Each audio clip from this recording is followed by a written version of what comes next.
Imagine this. You wake up in a quiet room. There's no phone buzzing beside you, no texts, no notifications, no calendar alerts shouting demands. Just the sound of your breath and the faint hum of silence. The world outside still exists. Cars pass, clocks tick. But inside, it's just you. No one to respond to, no one watching, no one validating, just the raw presence of your own mind. And suddenly, a strange discomfort rises. Not fear, exactly, but an itch, an impulse. You reach instinctively for your phone, but it's gone. You scan the room for a screen, a task, a distraction, anything to avoid this stillness. Something about the quiet feels unnatural, as if you've stumbled into a forbidden space. Why is being alone so uncomfortable? Not lonely, alone. There's a difference. Loneliness is the ache of absence, but aloneness is presence stripped bare. It's what happens when no one is watching you, no one is expecting anything from you, and nothing external is reflecting you back to yourself. And yet, most people spend their lives trying to avoid this. We fill our days with noise, people, chatter, media. We claim it's to stay connected, but it feels more like we're fleeing something, some unsettling truth that emerges only in silence. We swipe, scroll, and stream, not because we're curious, but because we're terrified of what might surface if we stop. But what is it we're so afraid of? Could it be that we don't actually know who we are when no one's watching, that without others to mirror us, we dissolve into something unrecognizable? There's a cruel paradox at the heart of the human condition. We long to be seen, yet dread the raw confrontation of solitude. We claim to want peace, but when it finally comes, when the noise dies down and the room is empty, we often panic, because in that stillness, a mirror appears. And what we see in that mirror isn't always beautiful. It's not your friends or your lover or your family that frighten you. It's not even the absence of them. It's what remains when all of them are gone. That quiet thing, that shadow, that voice you've drowned out for years. Could it be that your deepest fear isn't being alone, but meeting yourself? Imagine living an entire life surrounded by people, yet never really being known, not even by yourself. Imagine your identity being a collage of other people's expectations stitched together by fear and performance. Now strip all of that away. What's left? Most don't want to find out. So we stay busy, we chase validation, we build identities out of applause, we stay in toxic relationships, attend parties we hate, scroll endlessly through curated lives, because the alternative, the naked self, feels unbearable. But here's the question that gnaws at the edge of this silence. If you can't stand to be alone with yourself, who do you think you really are? We often romanticize solitude in theory. I just need time for myself, we say. But in practice, we run from it like prey from a predator. And the world conveniently gives us 1,000 ways to escape. Dopamine hits disguised as connection, productivity masquerading as purpose, entertainment sold as enlightenment. Still, every night, when the lights go out and the room grows still, there's a moment, just a breath, when it's only you. And in that breath, something ancient stirs. A question without words. A tension in your chest. You may brush it aside, you may fall asleep, but it returns. It always returns, because the truth is patient, and it waits in the silence. So ask yourself, when no one's watching, when there's nothing to do, when the world finally quiets down, who are you really? And more importantly, why are you so afraid to find out? In the next section, we'll uncover the hidden psychological and philosophical roots of this fear. Not the surface-level discomfort, but the deep ancestral wound we've inherited. Why we associate solitude with danger, emptiness, and shame. And why that belief might be the biggest lie you've ever lived. The fear of being alone is not a flaw in your personality. It is not a random discomfort or a quirk of modern life. It is something deeper, much deeper. Like the roots of an ancient tree buried beneath layers of soil, this fear is woven into the psychological fabric of your being. You did not invent it, you inherited it. Let's begin with a paradox. You were born alone, not physically. You entered the world surrounded by nurses, lights, and maybe even love. But your inner world, the one behind your eyes, began in utter solitude. No one else could access the sensations flooding through your tiny nervous system. No one could feel your hunger, your terror, your awe. From the very first breath, your consciousness existed in isolation. And yet, from that moment on, you were taught, trained to escape it. As a child, you cried, and someone came. You laughed, and someone smiled back. You said your first word, and the world celebrated. You learned very quickly that approval meant safety, connection meant survival. Being alone was cold and silent and dangerous. This is not irrational, it's ancient. Evolution designed you to crave connection because, in the wild, being alone often meant death. The tribe was safety. The eyes of others were your mirror, your compass, your identity. Alone, you were prey. But here's where things get complicated. That primal instinct never left you. Even now, in a world of digital locks and grocery stores where physical survival no longer depends on social belonging, your nervous system doesn't know the difference. You still interpret isolation as a threat, not just emotionally, but biologically.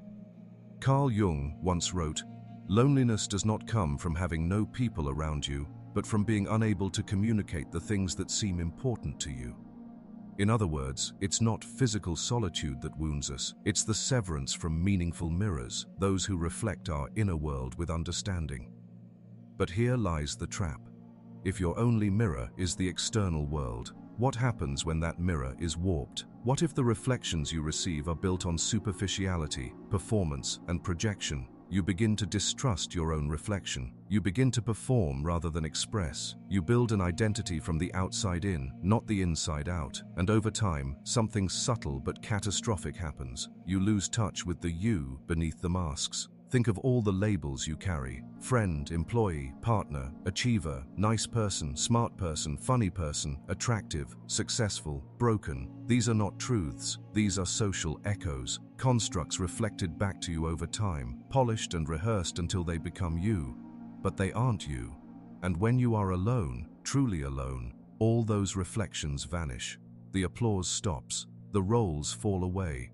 And in that silence, something terrifying happens. You meet the stranger behind the mask. This is the true source of the fear. Nietzsche once warned, "When you gaze long into an abyss, the abyss also gazes into you."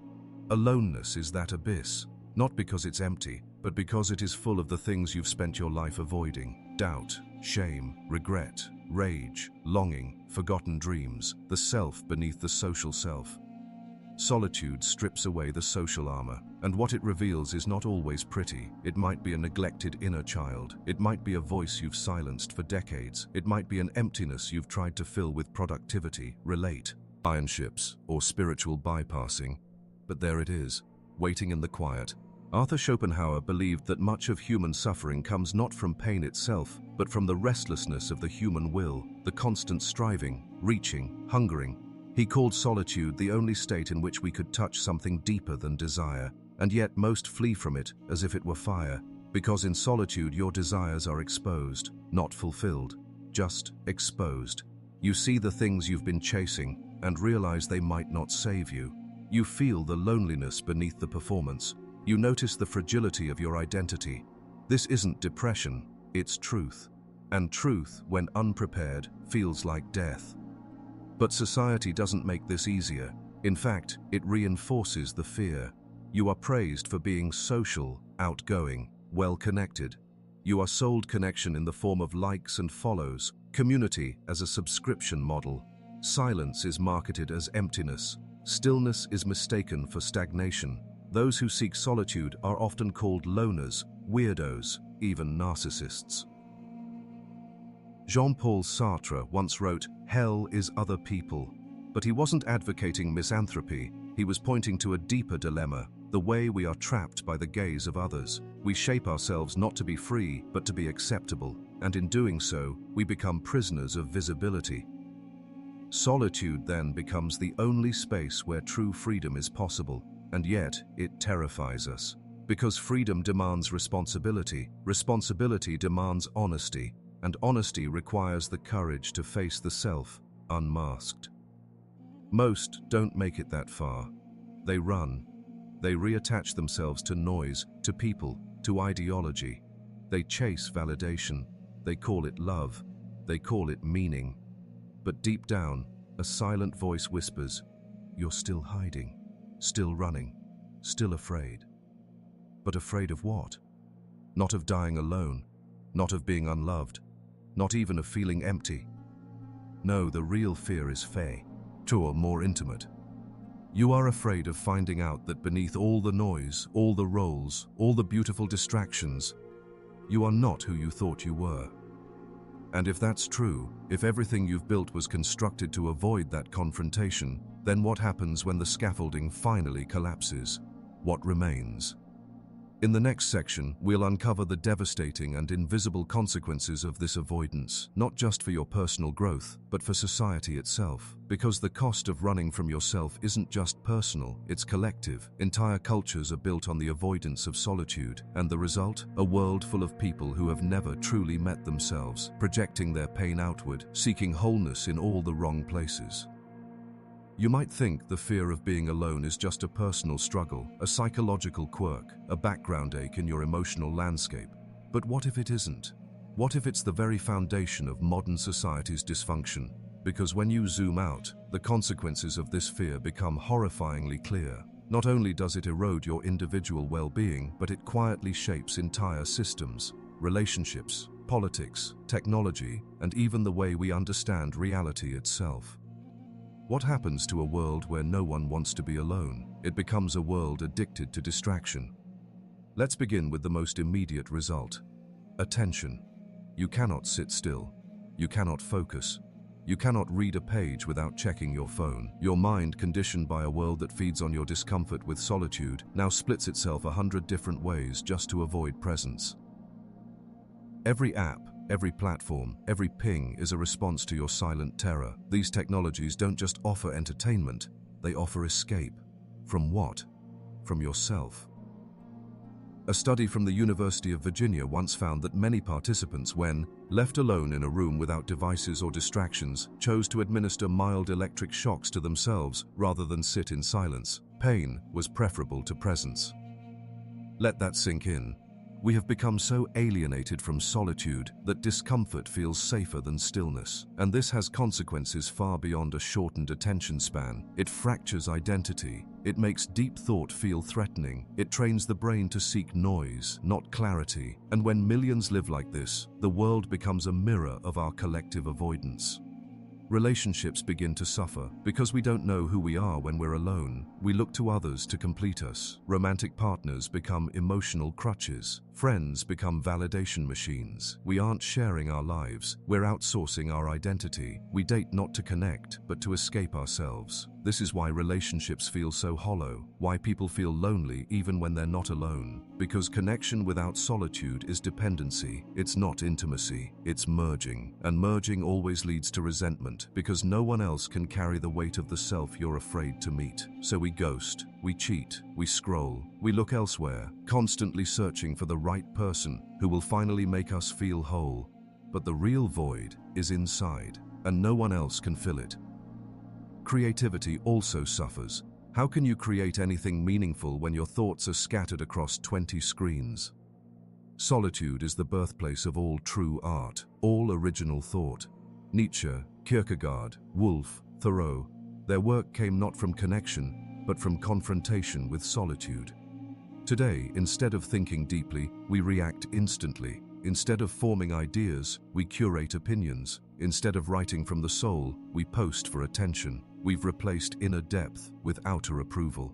And what about leadership, politics, culture? In a world afraid of solitude, we choose leaders who entertain, not enlighten. We follow influencers, not thinkers. Popularity becomes a substitute for wisdom. The loudest voice wins, not the most youthful. This is not a glitch. It's the inevitable outcome of a society that rewards distraction and punishes introspection. When people are disconnected from themselves, they become manipulable, easily swayed, desperate for meaning. That's how entire populations can be led into hysteria, fanaticism, or mass delusion. Because the quieter the mind, the stronger the immune system of the soul. And we have weakened that immunity by avoiding the very thing that nourishes it: aloneness. Gabor Mate, renowned for his work on trauma and addiction, once wrote that addiction is not about substances or behaviors, it's about disconnection. From others, yes, but more crucially, from the self. So we numb, we binge, we shop, we work obsessively, we fill our calendars until our identities are indistinguishable from our to-do lists. But in quiet moments, between meetings, beneath laughter, something trembles, the void whispers, and so the cycle continues. Escape, repetition, decay. But here's the most tragic consequence of all: you never become who you were meant to be. There is a version of you, undiscovered, unpolished, unfiltered, that only appears in silence. A self beyond performance, beyond productivity, beyond approval. It is the self that emerges when you are not being watched, when there is no applause, when there is no audience. But to meet this self, you must go alone into the dark. You must walk through boredom, past discomfort, beyond fear. Most never do, and because of that, most never truly live. They mimic, they conform, they survive, but they never come alive. This is the unseen consequence, not just anxiety, not just dependence, but a life unlived, a creativity unrealized, a potential unexpressed, a soul unexamined. Entire generations now grow up never having experienced true solitude. Their thoughts are shaped by algorithms, their values are imported, their desires are manufactured. What does this mean for the future? A world where people no longer know how to think for themselves, where inner silence is confused with emptiness, where solitude is treated like an illness. And yet, paradoxically, this crisis creates an opportunity. Because if the world is afraid of silence, then learning to embrace it becomes an act of rebellion. Imagine becoming someone who can sit with their thoughts without needing to escape, who can go a day without stimulation and feel more alive, not less, who creates not from scarcity, but from stillness, who meets their own soul and finds that it is enough. That kind of person cannot be controlled. That kind of person cannot be manipulated. That kind of person begins to reshape the world, one breath, one moment, one silent revolution at a time. But how do you begin? How do you stop running and start returning? How do you face the fear without being swallowed by it? That's what we'll explore next. In the coming section, we won't just diagnose the disease, we'll begin the rebellion. We'll show you how to walk into the silence and come out stronger than you ever imagined. Let's be honest, most people will never make it this far. They'll scroll past the discomfort. They'll label this reflection as too deep or too dramatic. They'll choose the comfort of chaos over the terror of truth. And maybe you've done that before too. Maybe you've walked up to the edge of stillness, only to flinch and run back toward the noise.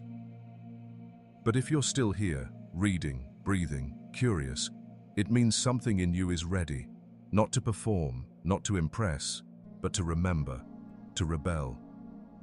Because in a world afraid of silence, choosing solitude is not passive. It's radical, it's revolutionary, it's the first step in reclaiming your humanity. So how do you begin? You begin by unlearning everything you were taught about aloneness. You begin by questioning the voices, internal and external, that told you solitude was dangerous. You begin by realizing that what you've been avoiding your entire life might be your only way out. Step 1. Stop confusing solitude with isolation.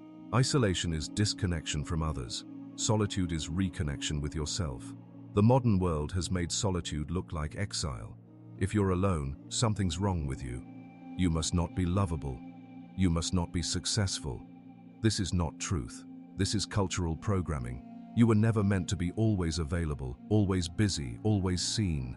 That's performance. That's survival, not peace. Carl Jung believed that the journey toward wholeness, the individuation process, requires separation from the crowd, time spent in inner silence, the confrontation of the unconscious. He called this the night sea journey, a symbolic descent into the unknown self. Most refuse this descent because it feels like dying, but that's the secret. Something must die, not you, just the false self, the image, the role, the echo of what others expected you to be. And in its place, something wild and sacred begins to emerge. Step 2. Practice micro-solitude. You don't need to retreat to a mountain or disappear into the woods. You need to build intimacy with yourself in small moments before the distractions take hold. Start with 10 minutes, no phone, no music, no agenda, just you and the silence. Let your thoughts move, let discomfort rise. Don't try to control it, witness it. At first it will feel unbearable. You'll itch for distraction. Your mind will scream, "This is pointless." But this is where the rebellion begins. Not in comfort, but in confrontation. The goal isn't peace, the goal is honesty. What arises when the world stops spinning? What do you hear beneath the noise? Step 3. Create instead of consume. Solitude is not just absence, it is space. And space, when not filled with distractions, becomes fertile. It invites creativity, it invites vision, it invites the authentic self to speak, write, paint, dance, meditate, walk, think deeply, but do it alone, without seeking applause, without asking, "Will this go viral?" Create for no one but your soul. This is how you shift from dependency to sovereignty, from being defined by others to defining yourself. Step 4. Learn to sit with the shadow. You've been taught to chase light, to stay positive, to think happy thoughts. But the parts of you that live in the dark, the shame, the anger, the grief, they don't go away when you ignore them. They grow, they become addictions, symptoms, projections. True solitude reveals the shadow, and most run because they think the shadow is evil. But Jung teaches us otherwise. The shadow is simply unloved truth, rejected parts, repressed wounds, forgotten power. To sit with the shadow is to reclaim your wholeness.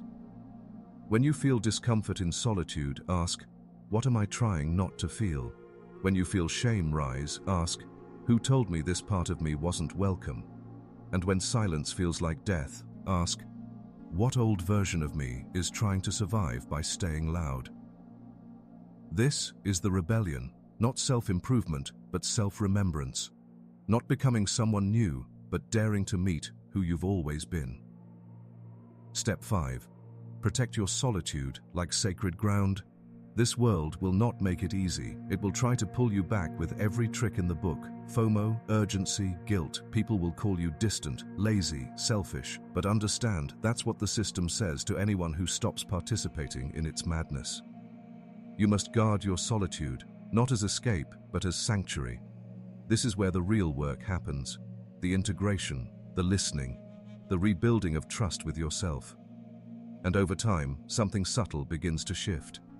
You no longer panic when the room is quiet. You no longer need others to reflect your worth. You no longer fear being unseen, unheard, or misunderstood. Because you've learned to witness yourself, to validate your own existence, to stand in silence and feel whole. This is the real freedom. Not the freedom to do anything, but the freedom to be no one and still feel enough. You don't become fearless by adding more to your life. You become fearless by subtracting everything that was never really you. Look around. This world is built to distract you from that truth. It will offer you meaning wrapped in performance, connection wrapped in codependence, purpose wrapped in productivity. But none of it will work, not in the long term, because the voice you're avoiding still lives in the quiet. It doesn't care about your resume, your followers, your status. It only asks one question: can you sit in a room with yourself and feel whole? If you can answer yes, not perfectly, not always, but more often than before, then the rebellion has already begun. You have stepped off the stage. You have exited the loop. You have chosen truth over comfort. And the most beautiful part: solitude begins to feel less like death and more like birth. In the final section, we'll go deeper into the final, most powerful realization. The insight that redefines everything. Because solitude doesn't just help you find yourself, it shows you something even more profound. You were never separate to begin with. There comes a moment, after the noise fades, after the shadows are met, after you've sat in stillness long enough for the fear to dissolve, when something astonishing happens. Not dramatic, not loud. In fact, it's so quiet you could miss it entirely. It's a realization that doesn't arrive like a lightning bolt, but like a whisper, a knowing, a presence, a truth that was always there, patiently waiting beneath every attempt to escape. You were never truly alone. This doesn't mean there are always people around. It doesn't mean a spiritual being is hovering nearby, or that the universe has a comforting hand on your shoulder. This truth is deeper than comfort. It's existential, it's paradoxical, it defies language, but let's try anyway. When you sit alone, stripped of all performance, labels and mirrors, the self you find isn't just yours, it's everyone's, it's no one's, it's being itself. What you thought was your isolated consciousness, the little you inside your head, is not alone in the universe like a lost island. It is of the universe, not a visitor to existence, but an expression of it. The fear of being alone at its core is the fear of separation, the belief that you are a separate self, cut off from the whole. And that belief, while useful for survival, is ultimately an illusion. Jean-Paul Sartre described existence as being for itself, a consciousness that defines itself through freedom. But even he recognized the unbearable responsibility that comes with this. When you realize you are the source of meaning, you also realize how alone you appear to be in creating it. It's a dizzying insight. But what if that perceived aloneness is not the end of the road? What if, once you take full responsibility for yourself, for your thoughts, your identity, your freedom, you break through to a more profound layer? What if there was never a separate self to begin with? Alan Watts once said, "You are the universe experiencing itself." It sounds poetic, but it is also profoundly literal. Neuroscience shows us that the sense of a separate I is a construct, an emergent property of brain activity, memory, language, and survival. The ego, in other words, is not your essence, it's your interface. And when that interface dissolves, when you stop gripping it, what's left is not absence, it's not annihilation, it's presence, it's everything. In that stillness, you don't become nothing, you become part of everything. The tree outside is no longer a tree over there. It is being. You are being. There is no gap. The air between you is not empty, it is filled with the same aliveness that animates your own breath. You begin to understand the ancient mystics, the Buddhists who speak of no self, the Christians who speak of union, the Sufis who dissolve into love. They weren't using metaphors, they were describing what happens when the illusion of separation collapses. The irony is almost unbearable. You spent your whole life afraid of being alone, only to discover that there is no such thing. Because what you are cannot be alone. It has no boundary. It has no edge. The self that suffers is the self that believes it is separate. And that belief, when held too tightly, becomes a prison. This is why when you finally face yourself in solitude, not as a performance, not as an escape, but as an honest reckoning, you don't just find your wounds, you find the world. You find every forgotten part of you that was never broken. You find the capacity to hold pain without needing to numb it. You find joy that doesn't need an audience. You find peace that doesn't require control. You find love, not the romantic kind, not the possessive kind, but the radiant, unshakable kind that simply is. And from this space, everything changes. You don't chase relationships, you create connection. You don't seek meaning, you embody it. You don't fear silence, you rest in it. You don't perform your worth, you live it. This doesn't mean you'll never feel lonely again. You will. It doesn't mean you'll never feel lost again. You might. But now those experiences no longer define you. They pass through you like weather, because you know what they're passing through, a self no longer built on separation, but on wholeness. Fyodor Dostoevsky, after facing death in a mock execution, wrote, "Man is a mystery, it needs to be unraveled, and if you spend your whole life unraveling it, don't say you've wasted time." This unraveling leads here, to this moment, to this realization. The fear of being alone was never about solitude, it was about forgetting who you are. And now you remember that silence is not empty, it's full of truth. You remember that solitude is not absence, it's the presence of your most honest self. You remember that fear is not a signal to run, it's an invitation to go deeper. So take one final breath, let the noise of the world fall away, and listen. Beneath the ache, beneath the performance, beneath the image you project and protect and perfect, there is a stillness that has never abandoned you. It waits, it watches, it welcomes, and it says, "You are not broken, you are not separate, you are not alone. You never were,